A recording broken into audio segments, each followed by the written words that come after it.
నమస్తే, welcome to నా TV. వార్తలకు వెళ్దాం. వార్తలకు వెళ్ళే ముందు మా వీడియోని చూసి లైక్ చేసి కామెంట్ చేయండి. అట్లనే మా ఛానల్ని సబ్స్క్రైబ్ కూడా చేసుకోండి.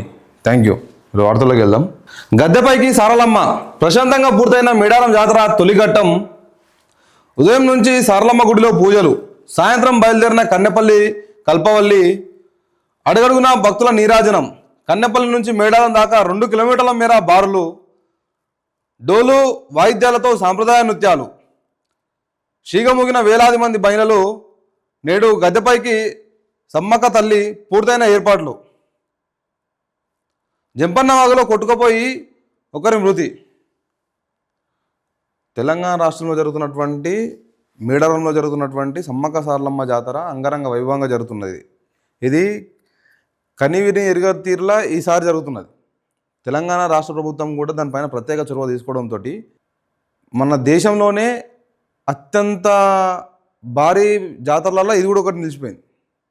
ఎందుకంటే ఇప్పటివరకు ఏ గవర్నమెంట్ కూడా దానిపైన ప్రత్యేక చొరవ తీసుకోలేదు. అంటే భక్తులు ఎక్కువ మంది వస్తారు, ఏం ఏర్పాట్లు చేయాలో ఆ ఏర్పాట్లు చేశారు. కానీ ఇప్పుడున్న కాంగ్రెస్ ప్రభుత్వం ఏం చేసిందంటే దానిపైన ప్రత్యేక చొరవ తీసుకొని అవసరమైన కంటే కూడా ఎక్కువ నిధులు దానికి కేటాయించి భక్తులకు ఎంతమంది వస్తే అంతమందికి ఎట్లాంటి ఇబ్బందులు కలగవద్దు, వాళ్ళకి అందరికీ సౌకర్యవంతంగా ఆ వసతులు కల్పించాలన్న ఒక ఉద్దేశంతో అనేక వస్తువులు కల్పించడం జరిగింది వాళ్ళకు. ఆ లెక్కలు చూసుకున్నట్టయితే అందరూ భక్తులు తెలంగాణ రాష్ట్రం నుంచి పలు జిల్లాల నుంచి మొత్తం 119 జిల్లాల నుంచి కూడా మేడారం రావడం జరుగుతున్నది. మేడారం జాతరను సందర్శించడం కోసం అనేక ప్లేసుల నుంచి జనాలందరూ కూడా అక్కడికి వచ్చారు. అక్కడ ఎత్తుందంటే ఇసుకేస్తే రాళ్ళంత జనం అక్కడ వచ్చారు. ఇదో రకమైన తెలంగాణ కుంభమేళ అనుకోవచ్చు. కుంభమేళలో ఎట్లయితే లక్షల మంది పాల్గొన్నారో అట్లనే తెలంగాణ రాష్ట్రంలో జరుగుతున్నటువంటి ఈ మేడారం జాతర ఏదైతే సమ్మక్క సారలమ్మ జాతర ఉందో ఆ జాతరలో కూడా సేమ్ ఇసుకేస్తే రాళ్ళంత జనాలు కూడా అక్కడికి రావడం జరిగింది. సెక్యూరిటీ పరంగా కానీ లేకపోతే సేఫ్టీ పరంగా కానీ అన్ని రకాల చర్యలు ప్రభుత్వం తీసుకున్నది. అక్కడ భద్రతా పరంగా కూడా అనేక మంది పోలీసు వర్గాలు అక్కడ ఉన్నాయి. పోలీసు నిఘా కూడా అక్కడ చేసిర్రు. ఆ రకంగానే ముందుకు పోతారు. అట్లనే తెలంగాణ రాష్ట్రంలో అత్యంత వైభవంగా జరిగిన జాతర అంటే కూడా ఇది ఒకటి నిలిచిపోతుంది. అందులో అంగరంగ వైభవంగా జరిగే జాతర వల్ల ఈ మేడారం జాతర కూడా ఒకటి నిలిచిపోతుంది. ఎందుకంటే గవర్నమెంట్ అఫీషియల్గా జరుపుతున్న జాతర ఇది. దీనికి సంబంధించింది నిధులు కానీ ఇవన్నీ ప్రత్యేకంగా చొరవ తీసుకొని ప్రత్యేకంగా కేటాయించి ఈరోజు జాతరను ఇంకొక లెవెల్లో తీసుకుపోయింది గవర్నమెంట్. ఇప్పుడు సీతక్క నియోజకవర్గం సంబంధించిన జనాలందరూ కూడా ఎంతో సంతోషం వ్యక్తం చేస్తున్నారు. ఎందుకంటే ప్రభుత్వం ఇంత ప్రత్యేక చొరవ తీసుకొని ఇంత ఫెసిలిటీలు కల్పించి ఇంత కేర్ తీసుకుంటుంది మా జాతర పైన అని చెప్పేసి అక్కడ ఆదివాసీ బిడ్డలందరూ కూడా సంతోషం వ్యక్తం చేస్తున్నారు రేవంత్ రెడ్డి గారి పట్ల, కాంగ్రెస్ ప్రభుత్వం పట్ల. జనాలు కూడా ఇంతమంది ఎన్ని లక్షల మంది జనాలు వస్తారు. అక్కడ లక్షల మంది జనాలు వచ్చినా కూడా ఇంకా సౌకర్యవంతంగా వసతులు ఉన్నాయంటే అర్థం చేసుకోండి. ఎందుకంటే ఒక చిన్న జాతర చేస్తేనే ఆడ వచ్చే కొంతమందికే ప్లేసులు సరిపోవు సరిగా, లేకపోతే ఉండడానికి జాగాలు ఉండవు, ఇంకా రకరకాల ఇబ్బందులు జరుగుతాయి. తాగడానికి నీళ్ళు కానీ ఇంకోటి కానీ కానీ ఇంత లక్షల మంది వచ్చే దాంట్లో కూడా అనేక వసతులు కల్పించింది గవర్నమెంటు. దానికి ఒక రకంగా ఆ మేడారం జాతరకు వచ్చే ప్రతి ఒక్క భక్తులు కూడా గవర్నమెంట్ పట్ల సంతోషం వ్యక్తం చేస్తున్నారు. ఎందుకంటే ఇక్కడ ఫెసిలిటీస్ అయితే మంచిగా అరేంజ్ చేశారని చెప్పేసి రూమ్లకు కూడా కొంచెం అమౌంట్ ఛార్జ్ చేస్తున్నారు. అమౌంట్ ఛార్జ్ చేసినా పర్లేదు కానీ ఫ్యామిలీస్ వచ్చి అక్కడ స్పెండ్ చేయడానికి, ఫ్యామిలీస్ వచ్చి అక్కడ ఉండడానికి, తలదాచుకోవడానికి ఒక కొంచెం ప్లేస్ అయితే క్రియేట్ చేశారని చెప్పేసి భక్తులందరూ కూడా సంతోషం వ్యక్తం చేస్తున్నారు. ఈ ఎట్టకేలకు నిన్న అయితే ఒక తొలిఘట్టం పూర్తయిపోయింది. ఈరోజు గద్దెనెక్కుతుందంట సమ్మక్క సారలమ్మ. నేడు గద్దెపైకి సమ్మక్క తల్లి అంట పూర్తయిన ఏర్పాట్లు. ఈరోజు 2వ ఘట్టం కూడా పూర్తయిపోతుంది. దానికి సంబంధించిన చూడండి. లక్షలాది మంది భక్తులు నిల్వెల్లా కనులై ఎదురు చూస్తున్న సారలమ్మ బుధవారం ఆదివాసీ సాంప్రదాయాల మధ్య అట్టహాసంగా మేడారంలోకి గద్దెపైకి చేరుకుంది. దీంతో మహాజాతర తొలిఘట్టం ప్రశాంతంగా పూర్తయింది. కన్నెపల్లిలోని గుడి నుంచి సారలమ్మ బుధవారం రాత్రి 7:38 గంటలకు బయలుదేరింది. జంపన్నవాగు గద్దకు 8:48 గంటలకు చేరుకున్నది. అక్కడి నుంచి అశేష భక్తజనం నడుమ ఊరేగింపుగా తీసుకెళ్లి మేడారంలోని గద్దెపైకి ప్రతిష్ఠించారు. అమ్మను పూజారులు మేడారంలోని గద్దెకు తరలించే ఘట్టం భక్తులను దివ్యానుభూతికి లోను చేసింది. ఈ ప్రక్రియ బుధవారం ఉదయం నుంచి మొదలైంది. కన్నెపల్లిలోని సారలమ్మ గుడికి పూజారులు కుటుంబ సభ్యులు తొలుత శుద్ధి చేశారు. గుడి లోపల బయట అలికి ముగ్గులు వేసి మామిడి తోరణాలు బంతి పూలతో అందంగా అలంకరించారు. సాయంత్రం అసలైన పూజతో తంతు మొదలైంది. పూజా మందిరంలో ప్రధాన పూజారి కాక సారాయతో పాటు ఇతర వడ్డెలు రహస్య పూజలు చేశారు. లోపల పూజలు జరుగుతున్నంత సేపు గుడి బయట ఆదివాసీ కళాకారులు డోలు వాయిద్యాలతో సాంప్రదాయ నృత్యాలు చేశారు. సారలమ్మను కీర్తిస్తూ పాటలు పాడారు శివశక్తులు శ్రీగమ్ము గారు. మరోవైపు సారలమ్మ రాకను కల్లారా చూడాలన్న తపనతో వేలాది మంది భక్తులు ఉదయం నుంచి పెద్ద సంఖ్యలో కన్నపల్లికి చేరుకున్నారు. సాయంత్రం 7 గంటల వరకు గుడి లోపల సారలమ్మను తీసుకుపోయి కూర్చోబెట్టడం జరిగింది.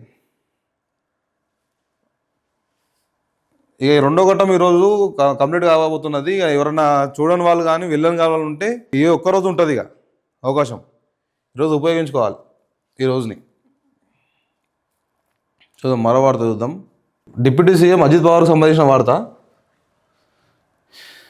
ఈ అజిత్ పవార్ గారి అకాల మరణం ఇది మహారాష్ట్ర మొత్తం కూడా కుదిపేసింది ఇది. ఎందుకంటే మంచి లీడర్ ఆయన అజిత్ పవార్ గారు. వ్యూహరచనలో, రాజకీయ వ్యూహరచనలో కూడా ఆయన కంటే దిట్ట ఇంకెవరు లేరు. వాస్తవానికి అజిత్ పవార్ గారు ఒక రకమైన ఇప్పుడు ఆయన లేకపోవడం అంటే తీరని లోటు మహారాష్ట్రకు. ఆయన క్రియాశీలక రాజకీయాలు కానీ ఆయన క్రియాశీలక పనులు కానీ చాలా ముందుంటుండే. ఆయన రాజకీయ వ్యూహరచనలో కూడా ఆయన అవతల వాళ్ళు ఎత్తేస్తే ఆయన పై ఎత్తేస్తుండే. ఇంకా అంటే అట్లాంటి ప్లాన్లు అట్లాంటి వ్యూహరచన చేసేవారు అజిత్ పవార్ గారు. ఆయన ఈరోజు లేకపోవడం అనేది తీరని లోటు. మహారాష్ట్ర డిప్యూటీ సీఎం అజిత్ పవార్ దుర్మరణం. విమానం కుప్పకూలిన ఘటనలో మృతి. 2 పైలట్లతో పాటు సహాయకుడు చనిపోయిండు, అట్లనే వ్యక్తిగత భద్రతాధికారి కూడా చనిపోవడం జరిగింది. ముంబై నుంచి అమరావతికి వెళ్తుండగా దుర్ఘటన. బుధవారం ఉదయం 8:45 గంటలకు ప్రమాదం. పొగమంచు కారణంగా రన్వే కనబడక ఇబ్బంది. ఆ రన్వేకి సంబంధించిన విషయం ఎట్లుందంటే, ఆ రన్వే అది చిన్న ఎయిర్పోర్ట్. అది ఆ ఎయిర్పోర్ట్ చిన్న ఎయిర్పోర్టు. వాళ్ళు అందులోనూ ఈయన ఎక్కడైతే ల్యాండ్ కావాల్సిన ప్లేస్ ఉందో ఆ ప్లేస్ చాలా చిన్నగా ఉంది. ఆ చిన్నగా ఉండడం వల్ల కరెక్ట్ ఆ పొగమంచులో కరెక్ట్ ప్లేస్ కనిపించకపోవడం, దానివల్ల సిగ్నల్స్ సరిగా రాకపోవడం వల్ల అదుపు తప్పి ఈ ప్రమాదం జరిగింది. సిగ్నల్స్లో ఎందుకంటే అక్కడ కావాల్సిన ఎమర్జెన్సీ ల్యాండింగ్ సంబంధించిన ఆ సిగ్నల్స్ అందించే ఆ ఎక్విప్మెంట్ కానీ ఆ టెక్నాలజీ అక్కడ లేదు. దానివల్ల కూడా అనేక రకాల ఇబ్బందులలోని ఈ ఇబ్బంది ఒకటి. ఈరోజు సిగ్నల్స్ రాకపోవడం వల్ల దారి తప్పి క్రాష్ ల్యాండ్ కావడానికి కారణం కూడా అదే. అదంత పెద్ద ఎయిర్పోర్ట్ కాదు, అంత పెద్ద సిగ్నల్స్ ఇచ్చే సంస్థ అక్కడ లేదు, అక్కడ ఇచ్చే వ్యవహారాలు అక్కడ లేవు. దానివల్ల కూడా ఈరోజు ఈ ప్రమాదం జరిగింది. ఈరోజు క్రాష్ ల్యాండ్ కావడానికి కారణం కూడా అదే. చూడండి, పొగమంచు కారణంగా రన్వే గడవడానికి ఇబ్బంది. బారామతి విమానాశ్రయంలో ల్యాండింగ్కు ముందు రన్వే మొదట్లో కూలిన విమానం. చిన్న ఎయిర్ఫీల్డ్ కావడంతో అందుబాటు లేని ఇన్స్ట్రుమెంటల్ ల్యాండింగ్ సిస్టమ్. ఈ ఇన్స్ట్రుమెంటల్ ల్యాండింగ్ సిస్టమ్ ఏదైతుందో ఇది లేకపోవడం వల్లనే ఈ ప్రమాదం జరిగినట్టు కూడా అధికారులు గుర్తించారు. ఎందుకంటే కూడా క్రాష్ ల్యాండ్ అయ్యే ఛాన్స్ ఉండదు మ్యాక్సిమం. ఇన్స్ట్రుమెంటల్ ఈ ల్యాండింగ్ సిస్టమ్ అనేది అందుబాటులో ఉంటే వాళ్ళు గైడెన్స్ ఇస్తారు. కింద నుంచి ల్యాండ్ కాకముందే గైడెన్స్ ఇచ్చి లెఫ్ట్కి రా, రైట్కి రా, లేకపోతే ఇంకోరా ముందుకు రా కొంచెం అని చెప్పేసి వాళ్ళు సిగ్నల్స్ ఇస్తారు. ఆ సిగ్నల్స్ ఇవ్వడం వల్ల క్రాష్ ల్యాండ్ అయ్యే అవకాశం ఉండదు. ఈ సిస్టమ్ అక్కడ లేకపోవడం వల్లనే ఈ క్రాష్ ల్యాండ్ అయింది. ఈరోజు అజిత్ పవార్ గారు అకాల మరణం చెందడానికి కారణం ఈ క్రాష్ ల్యాండే. ఈ క్రాష్ ల్యాండ్ కారణము కూడా ఇట్లాంటి సిగ్నల్స్ అక్కడ లేకపోవడమే, ఇట్లాంటి టెక్నాలజీ అక్కడ లేకపోవడం, అక్కడ వాడకపోవడమే. దానివల్లనే ఈ ప్రమాదం జరిగింది. స్థానిక పైలట్తోనే ఎయిర్ ట్రాఫిక్ పర్యవేక్షణ. రాష్ట్రపతి, ప్రధాని, ఇతర ప్రముఖులు దిగ్భ్రాంతి. ఏదేమైనా ఒక డిప్యూటీ సీఎం హోదాలో ఉండి అందులోనూ రాజకీయ వ్యూహరచనగా స్థానం మీద ఆయన నిలబెట్టుకున్నాడు. ఆయన ప్రత్యేకమైన చొరవ చూపి ఆయన స్థానం ఏందనేది నిలబెట్టుకున్నాడు. ఆయన మహారాష్ట్ర ప్రజలకు కూడా చాలామందికి మేలు చేసిన వ్యక్తి. ఆయన రాజకీయ జీవితంలో మొత్తంలో కూడా ఒక 70% ప్రజల సేవ కోసం ఉపయోగించాడు ఆయన బతికిరని రోజులు. అట్లాంటి మనిషి ఆయన లేకపోవడం అనేది ఈరోజు మహారాష్ట్రకు తీరని లోటు. వార్త కూడా కనిపిస్తుంది చూడండి. అజిత్ వారసులు ఎవరో? భార్య, కుమారుడా? పవర్ ఎన్సీపీలో పాటు విలనమా? అంటే ఈ డిప్యూటీ సీఎం హోదాలో మళ్ళీ ఎన్నికలు చేసి లేకపోతే మళ్ళా డిప్యూటీ సీఎంగా ఎన్నుకోనికే ఆయన వారసులుగా ఎవరుంటారు? భార్య వస్తుందా రాజకీయంలోకి, లేకపోతే కుమారుడు వస్తారు అనేది కూడా తెలియాల్సింది. ఆల్రెడీ వాళ్ళ భార్య రాజ్యసభ సభ్యురాలు ఉన్నది. రాజ్యసభ సభ్యురాలుగా ఉన్న ఆమె ఇప్పుడు మళ్ళా పవర్లోకి రానికి ప్రయత్నించి ఆయన స్థానంలోకి వస్తుందా, లేకపోతే కుమారుడు వస్తాడు అనేది కూడా చూడాల్సింది. ఇంకా మరొకటి చూసుకుందాం. వేలాపాల లేకున్నా లాగిన్, అర్ధరాత్రి తెల్లవారుజామున, పండుగలు సెలవుల రోజులు ఎప్పుడంటే అప్పుడే లావాదేవీలు, అనుమానాస్పద భూముల రిజిస్ట్రేషన్ల వివరాలు డిలీట్, 12 అవకతవకలను గుర్తించిన ధరణి ఫోరెన్సిక్ ఆడిట్, ప్రాథమిక నివేదికల్లో విస్తుపోయే అంశాలు వెలుగులోకి, సిరిసిల్ల సిద్దిపేట జిల్లాలోనే భారీగా అవకతవకలు, ధరణి అక్రమాలపై సిఐడి విచారణకు సర్కారు యోచన. సర్కారు దేనిపైన కాన్సన్ట్రేట్ చేసిందంటే దానిపైన కాన్సన్ట్రేట్ చేసిందని చెప్పొచ్చు. డెవలప్మెంట్ పైన కాదు, ఇంకోటి కాదు. సరే, జరిగిన అక్రమాలపైన ఖచ్చితంగా చర్యలు తీసుకోవాలి. గవర్నమెంట్ చొరవ ఎట్లా తీసుకోవాలో దానిపైన చర్యలు కూడా అట్లనే తీసుకోవాలి, దాంట్లో తప్పు లేదు. కానీ ఇక చూడండి, ఎక్కడ సిరిసిల్ల సిద్దిపేట జిల్లాలోనే భారీగా అవకతవకలు అంటే ఎక్కడ దృష్టి పెట్టిండు? హరీష్ రావు గారి పైన, కేటీఆర్ గారి పైన దృష్టి పెట్టిండు. ఏ జిల్లాలల్లో ఎంత అవకతవక జరిగింది అనేది తీయకుండా ఓన్లీ హరీష్ రావు గారి పైన, కేటీఆర్ గారి పైన కాన్సన్ట్రేట్ చేసి వాళ్ళ గురించే ఈ వార్త అనమాట. వాళ్ళ గురించే ఇగో ఈ ప్లాన్, గవర్నమెంట్ ప్లాన్ ఇగో గిండి కనిపిస్తుంది. సరే, ఇది 100% అవకతవకలు జరిగితే దానిపైన చర్యలు తీసుకోవాలి, దానిపైన స్ట్రిట్ విధించైనా సరే విచారణ చేయాలి, తప్పులేదు దాంట్లో. తెలంగాణ రాష్ట్రంకు ఉపయోగపడేటట్లు, తెలంగాణ రాష్ట్రానికి దారి మళ్లింపు చేసినటువంటి భూములు కానీ, ఆర్థిక లావాదేవీలు కానీ ఇవన్నీ కూడా వెనక్కి తీసుకురావాలి, తప్పులేదు దాంట్లో. కానీ ఒక నాయకుడిని ఉద్దేశించి లేకపోతే ఒక లీడర్ను ఉద్దేశించి ఆయన పైన బురద జల్లాలన్న ఆలోచనతో ఇట్లాంటి పనులు చేస్తే మాత్రం ఇది కరెక్ట్ కాదు. జనాలు ఆలోచిస్తుంది ఏంటంటే దీనివల్ల జనాలకు రాంగ్ మెసేజ్ వెళ్తుంది. ఎక్కడంటే ఇప్పుడు 119 జిల్లాలు ఉన్నాయి తెలంగాణ రాష్ట్రంలో. 119 జిల్లాలను అన్నిటిని విడిచిపెట్టి ఒక సిద్దిపేట సిరిసిల్ల పైన అంటే అర్థమైంది హరీష్ రావు గారు కానీ కేటీఆర్ గారు కానీ థ్రెట్ తీసుకురావాలనే ఆలోచన, అంటే రాజకీయ థ్రెట్ తీసుకురావాలని ఒక ఇంటెన్షన్ తోటి చేస్తున్నట్టుగా అనిపిస్తున్నది. మరి నిజంగానే అవకతవకలు జరిగినాయా లేదనేది సరే సిట్ విధిస్తే వాళ్ళు విచారణ చేస్తారు, సిఐడి అయినా సరే విచారణ చేస్తుంది, నిజాలు ఏందో బయటికి తీసుకొస్తుంది, దాంట్లో తప్పులేదు. రాష్ట్రంకు మేలు జరగాలి, రాష్ట్రంకు ఉపయోగపడే పనులు చేయాలి, రాష్ట్రంలోని జనాలకు ఉపయోగపడే పని చేయాలి. కానీ ఇక ఎవరిపైనో బురద జల్లాలన్న ఆలోచనతో రాష్ట్ర ప్రభుత్వం ఉపయోగించుకుంటే మాత్రం, రాష్ట్ర ప్రభుత్వము అధికారులను ఉపయోగించుకుంటే మాత్రం అది రాంగ్, అది మారాలి. ఇప్పుడు 12 అవకతవకల గురించి ధరణి ఫోరెన్సిక్ ఆడిట్ అంట. ఇప్పుడు ధరణి వచ్చిన తర్వాత గవర్నమెంట్కే సిల్లు కొట్టిన రోజులు అయితే లేవు, కానీ భూభారత్ వచ్చిన తర్వాత గవర్నమెంట్కే సిల్లు కొడుతున్నారు, గవర్నమెంట్ ఆదాయానికే సిల్లు కొడుతున్నారు. దానిపైన కూడా మరి ఎట్లాంటి సిట్ విధిస్తారు, లేకపోతే ఎట్లాంటి చర్యలు తీసుకుంటారు? సిఐడిని ఆదేశిస్తారా, ఎవరిని ఆదేశిస్తారు? దీంట్లో అవకతవకలు జరుగుతున్నాయని చెప్పేసి మరి ఏం చేస్తారనేది తెలవాలి. కానీ ధరణిలో ఇట్లాంటి అవకతవకలు జరిగినాయని చెప్పేసి చాలామంది మాట్లాడతారు. కానీ జనాల లోపల ఉన్న ఆలోచన ఏంటంటే, జనాల లోపల ఉన్న డిస్కషన్ ఏంటంటే, ధరణి అనేది చాలా బాగుండే వెబ్సైటు, యూజింగ్కు ఈజీగా ఉండే, ఆ యూజ్ చేయడానికి ఈజీగా ఉండే. మళ్ళా నువ్వు యూజ్ చేసేటప్పుడు ఎప్పుడు కూడా ఒక లాగిన్ ప్రాబ్లమో, సైట్ ప్రాబ్లమో, ఇట్లాంటి ఏ ప్రాబ్లమ్స్ రాకుండే. కానీ భూభారత్ వచ్చిన తర్వాత ఎన్నోసార్లు లాగిన్ ప్రాబ్లమ్స్ వస్తున్నాయి.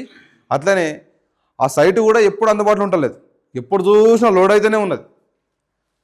24 గంటల్లో ఒక 12 గంటలు పక్కన పెడితే ఇంకా 12 గంటల్లో ఆ 7-4-5 గంటలు పనిచేస్తున్నది సైటు. మిగతా అన్ని గంటలు కూడా సైటు లోడింగ్లోనే ఉంటుంది. అంటే ఆ సైట్ను కూడా కరెక్ట్గా రూపొందించలేరు, సైట్ కూడా ప్రజలకు అందుబాటులో తీసుకురావాలి కరెక్ట్గా. రాకపోవడం వల్ల కూడా అనేక ఇబ్బందులు. ఈ భూభారతి లాంచ్ అయిన కొన్ని రోజులు, ఒక 1 month 2 months వరకు కూడా అనేక రకాల ఇబ్బందులు, రోజుకు ఒక రిజిస్ట్రేషన్ అయితే ఎక్కువ, అట్లాంటి రోజులు ఉండే. దాంట్లో కూడా అవకతవకలున్నాయి, దానిపైన కూడా చర్యలు తీసుకోవాలి, దాన్ని కూడా కొంచెం రీసెట్ చేయాలి. తప్పు చేసిన వాళ్ళను 200% శిక్షించాలి. అట్లనే గవర్నమెంట్ తీసుకొస్తున్నటువంటి ఈ సైట్లను కానీ స్కీమ్లను కానీ వీటిపైన కూడా విచారణ కరెక్ట్గా చేసి జనాల్లోకి మంచిగా తీసుకోవాలి, జనాలకు మేలు జరిగేటట్టు తీసుకోవాలి. ఇంకా చేస్తే సరిపోతుంది. ఈ అర్ధరాత్రి తెల్లవారుజామున పండుగ రోజులు కూడా లాగిన్లు చేసుకున్నారు అంటే ఇక సరే వారి టైంను బట్టి. ఇప్పుడు ఏ వెబ్సైట్ అయినా సరే అన్ని టైంలలో అందుబాటులో ఉంటేనే ప్రజలు దాన్ని సౌకర్యవంతంగా వాడతారు. ఎందుకంటే ఒకరి టైం ఒకరికి వీలుండదు కాబట్టి. వేలపాల అంటే వేలపాల కాదు, వేలపాల లేకుండా లాగిన్లు చేసినా ఏం చేసినా కూడా సైట్ కరెక్ట్గా రెస్పాండ్ అయ్యేటట్టు, సైట్ కరెక్ట్ పనిచేసినట్టు, దాంట్లో అవకతవకలు జరగకుండా ఉండేటట్టు మీరు ప్లాన్ చేయాలి. గది మీ పని. వాళ్ళ టైంకు తగ్గట్టు వాళ్ళు ఉపయోగించుకుంటారు, వాళ్ళ ఇష్టం అది. రాత్రి చేయాలా, పగలు చేయాలా, ఏ టైంలో చేయాలి, పండుగ రోజు చేయాలా, ఏ టైంలో చేయాలా అనేది వాళ్ళు చేసుకుంటారు. కానీ ఏ టైంలో చేసినా కూడా దాంట్లో ఇబ్బందులు జరగకుండా చేయాల్సిన పని మీ పని, అధికారుల పనే. ఏ టైంలో లాగిన్ చేసినా, ఏ టైంలో వాళ్ళు లావాదేవీలు చేసుకోవాలనుకున్నా కూడా దాంట్లో ఫ్రాడ్ జరగకుండా చూసుకునే పనే మీ పని, అధికారుల పని. దానిపైన కాన్సన్ట్రేట్ చేయండి. వార్త చూసుకుందాం. పొత్తుకు కొత్తగూడెమే కీలకం. మున్సిపల్ ఎన్నికల్లో కాంగ్రెస్కు సిపిఐ షరతు. కొత్తగూడెంలో 30 డివిజన్లు కోరుతున్న పార్టీ. సిపిఐ పార్టీ కొత్తగూడెంలో 30 డివిజన్లు కోరుతుందంట. మేము 30 డివిజన్లలో పోటీ చేస్తాం, మాకు 30 డివిజన్లు ఇవ్వండి అని చెప్పేసి సిపిఐ కోరుతున్నది కాంగ్రెస్ తోటి. కాంగ్రెస్ సిపిఐ ఆల్రెడీ పొత్తు పెట్టుకుంటున్నది. పొత్తు పెట్టుకొని పనిచేయాలన్న ఆలోచనతోటి ఈ కొత్తగూడెమే దానికి కీలకమైన ప్రదేశం అని చెప్పేసి వాళ్ళు ఆలోచిస్తారు. దాంట్లో 30 ఏమో సిపిఐ కొడితే, లేదు 17 వేస్తామని చెప్పేసి ఏమో కాంగ్రెస్ చెప్తున్నది. మీకు మేము ఇవ్వాల్సింది ఎంత? సిపిఐ పార్టీకి 17 మాత్రం మేము ఇస్తామని చెప్పేసి ఏమో కాంగ్రెస్ చెప్తుంది. లేదు మాకు కావాల్సింది 30 సీట్లు కావాలని చెప్పేసి ఏమో సిపిఐ కోరుతున్నది. మరి చూడాలి, మరి పొత్తు పెట్టుకుంటారా లేకపోతే పొత్తు లేకుండా పనిచేస్తారా అని చెప్పేసి. మిగతా ఏ జిల్లాలో అయినా సరే, ఏ డివిజన్లలో అయినా సరే 90% పొత్తులు లేవు అసలు ఎక్కడ కూడా. ఇక లోపల లీడర్లు ఎవరైనా చేస్తే చెప్పలేం, కానీ ఎక్కడ కూడా పొత్తు లేకుండానే పనిచేస్తున్నాం. కానీ ఒక కొత్తగూడెంలో మాత్రమే పొత్తు కావాలి. ఆ కొత్తగూడెము సిపిఐకి అనుకూలంగా ఉంటుంది కాబట్టి మాకు పొత్తు కలపాలి, పొత్తు కలుపుకుంటే మేము బయటపడతామని చెప్పేసి కాంగ్రెస్ ప్రభుత్వం ఆలోచిస్తున్నట్టు కనిపిస్తున్నది. దానికి ఉద్దేశించి సిపిఐ తోటి పొత్తు పెట్టుకోవాలని చెప్పేసి మేము 17 సీట్లు ఇస్తాం మీకు అని అంటే, లేదు మాకు మా ప్రదేశం ఇది, మేము ఎక్కువ గెలిచే అవకాశం ఉన్నది కాబట్టి మాకు 30 సీట్లు కావాలని చెప్పేసి ఏమో సిపిఐ కోరుతున్నది. చూడాలి మరి ఏం జరుగుతుంది, లేకపోతే ఎవరికి ఎన్ని అవకాశాలు ఇస్తారు, పొత్తు ఎత్తుకొని ముందుకు పోతారా లేకపోతే పొత్తు లేకుండానే ముందుకు పోతారా అనేది కూడా చూడాల్సి ఉంది. పొత్తు లేకపోతే రాష్ట్రమంతా ఉంటారు, కానీ అవసరమైతే ఇతర పార్టీలతో కూనంనేని. సిపిఎం బీఆర్ఎస్ పరస్పర సహకారం. ఇక కాంగ్రెస్ లేకపోతే నెక్స్ట్ బీఆర్ఎస్ తోటి పొత్తు పెట్టుకుంటాం అనే రకంగా మాట్లాడుతున్నది సిపిఎం. చూద్దాం ఏం జరుగుతుంది అనేది. మరో వార్త చూసుకుందాం. ప్రియుడితో పెళ్లి వద్దంటారని తల్లిదండ్రులను హత్య. మత్తు ఇంజక్షన్లు ఇచ్చి ప్రాణాలు తీసిన కూతురు నర్సుగా తాను పనిచేస్తున్న ఆసుపత్రి నుంచి ఇంజక్షన్లు. ఖాళీ సిరంజీలతో బయటపడ్డ ఘోరం. వికారాబాద్ జిల్లా బంట్వారం మండలంలో ఘటన. ఇది ఆడదా గాడిదా అర్థమైతే లేదు. సొంత కన్న తల్లిదండ్రులను ఖచ్చితంగా పేరెంట్స్ అన్నప్పుడు అనేక రకాల షరతులు విధిస్తారు, లేకపోతే అనేక రకాలుగా వాళ్ళు ఎలా అయినా సరే మీ మంచిగా కోరుతారు. ఏదైనా వాళ్ళ డెసిషన్ ఉంది అంటే అది మీ మంచి కోసమే. అది ఆలోచించకుండా ఎవరిని నమ్మడం వల్ల అది పేరెంట్స్ను వద్దనుకోని పేరెంట్స్ను సాగు కారణం కావడం. ఇష్టపడే వాళ్ళందరూ కూడా పేరెంట్స్ కోసమే ప్రాణాలు వదిలేస్తారు, లేకపోతే వాళ్ళ మాటను కాదనకుండా వాళ్ళు కనీసం వాళ్ళ ఒప్పించిన పెళ్లి చేసుకుంటారు, వాళ్ళకి నచ్చిన పెళ్లి చేసుకుంటారు. అట్లాంటి రోజుల గురించి గిసొంటి వేషముండలు బయటకు వస్తే ఏంది పరిస్థితి? కన్న తల్లిదండ్రులను కనీసం ఇంకెవరైనా విస్మరించినట్టే అర్థం ఉన్నది. సొంత కన్న తల్లిదండ్రులను కూడా ఇట్లాంటి ఘాతకానికి ఒడిగడితే అది ఇంకా వాడు ఏం పెళ్లి చేసుకుంటాడు, వాడిని ఏం బాగుపడుతుంది? ఇది వాడు కూడా ఇప్పుడు ఇంత ఘోరంకు పాల్పడ్డది ఇది. మరి దీన్ని కరెక్ట్ దీన్ని పెళ్లి చేసుకుంటాడు వాడు ఇంకా? అరే సొంత తల్లిదండ్రులను చంపినవు, లేకపోతే నన్ను చంపవని గ్యారంటీ ఏముందని చెప్పేసి వాడే బయటపడతాడు, పక్క కొడతాడు కదా. సొంత తల్లిదండ్రులను కూడా నువ్వు ప్రేమతో చూసుకోలేకపోయినావు, ప్రేమతో ఒప్పించుకోలేకపోయినావు. అంటే వాళ్ళు నీకు అడ్డొస్తారని చెప్పేసి వాళ్ళ ప్రాణాలు కూడా నువ్వు లెక్క చేయలేవు. అట్లాంటిది నువ్వు ఇప్పుడు చేసుకున్న మొగోడిని కానీ, లేకపోతే ఇప్పుడు ఎవరైతే లవ్ చేసిండో వాడిని ఇంకేం చూస్తుంది? ఇంకా వాడిని కూడా ఏదో నచ్చలేవు, లేకపోతే ఇంకోటి చేసినామని చెప్పేసి వాడిని కూడా చంపిపడేస్తుంది. అట్లాంటి పనే కదా చేసేది. ఇట్లాంటి ఇంత ఘోరమా? సొంత తల్లిదండ్రులను కూడా ప్రాణాలు ఏడ్చేంత దేజారిపోయారు అంటే జనాలు. ఇంకే ప్రేమ ఎక్కడున్నట్టు? ఇంకా ప్రేమ అనేది మన జనాల లోపల ఉన్నట్ట? ప్రపంచం ఎటుపోతుంది అసలు? ఎవరిని ఇష్టపడ్డా ఏం చేసినా పేరెంట్స్కి చెప్పుకుంటారు. పేరెంట్స్కి నచ్చకపోతే కనీసం వదిలేసి పేరెంట్స్ చెప్పిన పిల్లనే చేసుకుంటారు కనీసం. అది లేదు ఇది లేదు. ఎవడో అటమైన ప్రేమించడం కోసము తల్లిదండ్రులను చంపేదాకా తీసుకొచ్చుకుందంటే దీని ఎంత క్రూరమైన ఆలోచన, క్రూరమైన బుద్ధి అనేది ఆలోచన చేయాలి ఒకసారి. ఇప్పుడు ఆ ఇష్టపడ్డాడు కూడా దీన్ని పెళ్ళి అసలు చేసుకుంటాడా? 200% చేసుకోవాడు. ఎందుకంటే తల్లిదండ్రులనే విస్మరించింది, తల్లిదండ్రులనే చంపింది, ఆమెకు ఇబ్బంది అవుతుందని. రేపు పొద్దుగాల నేనేమన్నా ఇబ్బంది చేడితే, నా పరంగా ఏమైనా ఇబ్బంది అయితే నన్ను చంపడానికి గ్యారంటీ ఏముందా? ఖచ్చితంగా మన క్వశ్చన్లు మన లోపల వస్తుంది, ఖచ్చితంగా క్వశ్చన్ మార్క్ మన లోపల తిరుగుతుంది. అండి ఇన్స్టాగ్రామ్లో పరిచయమైన యువకుడితో ప్రేమలో పడిన ఓ యువతి. బాబా ఇంత దరిద్రం. ఇన్స్టాగ్రామ్ అంటేనే ఒక రంగుల ప్రపంచం. ఆ రంగుల ప్రపంచంలో ఇది ఇంకోటి నమ్మడం.